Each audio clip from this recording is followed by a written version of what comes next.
This video is going to cover a more in-depth viewpoint of, and it's going to be a 10-minute video at most, of what always in really is. There is some confusion. I'm not explaining always in the best way, and so let's look into this person's question from the, and I have a trading, it's called under trading journals in the forum of the Brooks Price Action website. I post these videos and discuss, so you can find these questions in there.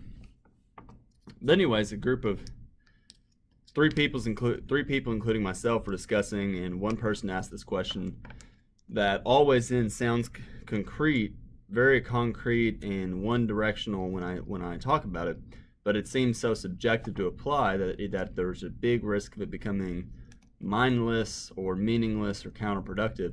And that's very, very true. You know, just with anything in trading, you got to be very careful about being concrete and not flexible. One of the things Al talks about is he doesn't like to have rules, he likes guidelines. And I agree with that. I think rules can be kind of tricky, because if you're too strict, then that could get you in a bad spot. So yeah, so let's look at two examples.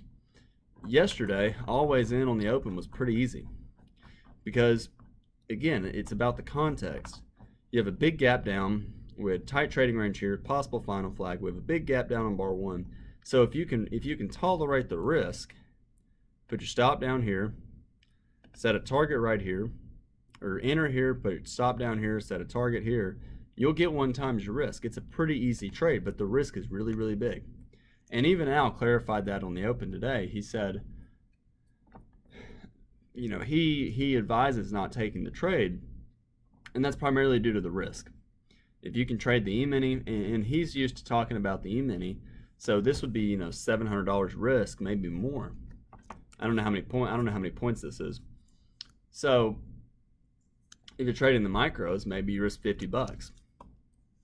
So you buy, and it's very clear, you know, here clearly always in long, probably a leg in a trading range, probably not going to go always in short for the remainder of the day. So bear leg in a trading range, probably going to have a bull leg in a trading range. So if you look to buy and buy pullbacks, you'll make money. Over here, it's not that simple. You know, I sold below bar one, got stopped out here, didn't buy any of this, ended up selling again somewhere in here. I think I sold here and got out above this bar, and it was a little aggressive, but actually went long, got out below here, and maybe I think I bought above this bar, got out here, and that was pretty much it. I think I sold somewhere over here and got out above this bar. So not really that great of a day. I think I really, for the most part, yeah, it was just not a great day. Not as good as compared to buying here, getting out over here. And that's the nature of always in. I try to be flexible with my trading. I try to use always in to look for an initial swing trade on the open. And this is the next part of the question, is if these people are saying, and I agree with it completely, most days, 80% of days are trading ranges, so why not look for, so why use always in if it only directly applies to 20% of days and potentially a trap on far more days? Well, and that's what I want to focus on. So why prioritize something that directly applies to only 20% of days? Well, see, that is where I could do a better job of explaining. Because always in, I'm flexible with always in. I try to think to myself as always in terms of what? Here, always in, pretty strong bull leg, possibly a strong bull trend. So any pullback, if you buy and use the correct stop, your price will go sideways, worst case. You know, over here, let's find some more examples. Over here, if you're buying, it's pretty strong. Probably not going to reverse for at least the first leg. Over here, pretty strong. It's clearly always in long. You can buy aggressively. Even if you buy over here, it's probably going to go sideways. And it went up. But here, is it always in short here? I mean, technically, maybe. But again, we've been channeling it down. It's a big gap down. 20% of days, 1 out of every 5 days, which is 20%, is the high or low of the day. So if you sell, it's not a great trade. Are we always in long here? Maybe, but it's big down, big up. So if you're buying, you need to be quick to get out. Here, if you're selling, it's probably going to be a bear leg in a trading range. So if you're selling here, you probably want to be quick to get out and at least get out here or here. So I try to split always in into different settings. Is it always in a trading range, or is it always in a strong bear trend? Over here, this is a very tight channel. First reversal up is going to fail. Even this reversal, if I sell and put a stop all the way up here, it's worst case going to go sideways. I mean, look, let's just, I'm going to take a guess here. 3 pushes down, 1, 2, 3. So there's a little bit of a risk this is the low of the day. But let's see if I sell the close of this bar, and I'm going to wait for the end of the day. Look right there. If I sold here, put a stop up here, I still made money. Now, over here, probably not. What about buying here? It's a huge gap down, good looking signal bar. Why not buy? Well, you can, but again, strong gap, 80% chance of times we go sideways to the moving average. So it's not a great buy. It's probably going to go sideways more likely than not. And even over here, we still went sideways for the whole day. So again, market cycle takes precedence over anything. That is most important. 80% of days are trading range, yes. And I talked about this in the video today, that a reasonable trade you could take is if you take the low of the day to the open, projected up, and if you're betting on a trading range day, you look to sell somewhere at the target. Maybe you sell the close of this bar, anywhere up here. And you set your target, so you sell anywhere in here, maybe this high one buy, if you're lucky, or you sell below this bar. You put your stop up here, you set your target at the open of the day. You probably have at least a 60% chance, maybe more, maybe 70% chance that we're going to test back to the open. And the reality is your actual risk is going to be much smaller than that. That's a much better way to trade than always in on a day like today. But that's not that easy, because when do you get out? So when I talk about always in, always be flexible. Just because it's always in, is it always in short here? Well, technically speaking it is, but you're also at the bottom of a trading range. And do you really want to sell at the bottom of a trading range? No. Like I said earlier, I sold here. I got stopped out here at the high of the day, high of this bar. I did not buy any of this. I didn't buy here. I ended up selling up here and getting out above here, but I missed this whole rally. And my reason was it was always in long, but we had a new all-time high of the day, all-time high, so I expected price to fall below the prior here. And my thought was, gee, bar one's kind of reasonable. If I use a wide enough stop and scale in, I can probably get out. So if I sell here, sell more below here, there's 50%. Or just say more simple than that. Hey, we had a pretty strong trend day yesterday. We gapped up on always in. Therefore, today's probably going to be a trading range. I want to sell above the open. I don't want to buy strongly above the open. And over here, it's always in short.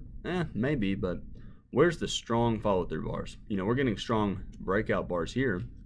Breakout bar, but bad, kind of a small bar, and then a big bar. So it is follow-through, but it's at a new all-time high. Bear breakout bar below the moving average, but tail, and then another bar with another tail. But why didn't we close strongly below here? Got to question that. Here's a big bear bar closing below these lows, but why didn't we get a follow-through bar that closed further down? So if I had to describe always in, be flexible. Just because it's always in long does not mean you should buy. And just because it's always in short doesn't mean you could sell. You should sell. Look at this day. Bar 1, bar 2, probably always in short. Big bear bar, tail, big bear bars. So if this is always in short, how in the world did we get to a new high of the day? Well, it's simple. It's a sell vacuum. So you got to apply. To say someone should only trade always in starting out is kind of an unfair statement, because it also implies that you only need to know always in. That's not true. You need to understand climaxes, sell climaxes, consecutive sell climaxes. You need to understand breakouts that are, bear breakouts below a trading range that fail. You need to understand what's going on right here. What happened with this tail right here? What does this bar signify? What is this on a 15-minute chart? It's a reversal bar closing when it's high. You need to understand all those things. And the more you understand, the better. So the best thing I can say is this. When I talk about always in, what I'm really trying to say is always in is great for keeping someone from being in denial. What do I mean by that? Okay? What I mean is, okay, if I'm short anywhere, even if I sold the low close, and then I see this big reversal bar, and I say, oh gosh, always in bears have to get out here. Okay, well, if I'm short, I have to get out here. And potentially, if I'm saying, gee, always in bulls will probably buy here, I should probably buy here. So it's a guideline. If I know that always in bulls or swing bulls, I kind of use that word interchangeably. It's kind of the same thing. If I know bulls are going to get out below this bar, hey, it might be a reasonable sell. But to that token over here, if I'm saying, gee, okay, aggressive, always in bears are going to sell here, but maybe they'll hold above the first reversal. I don't think they'll hold above the second.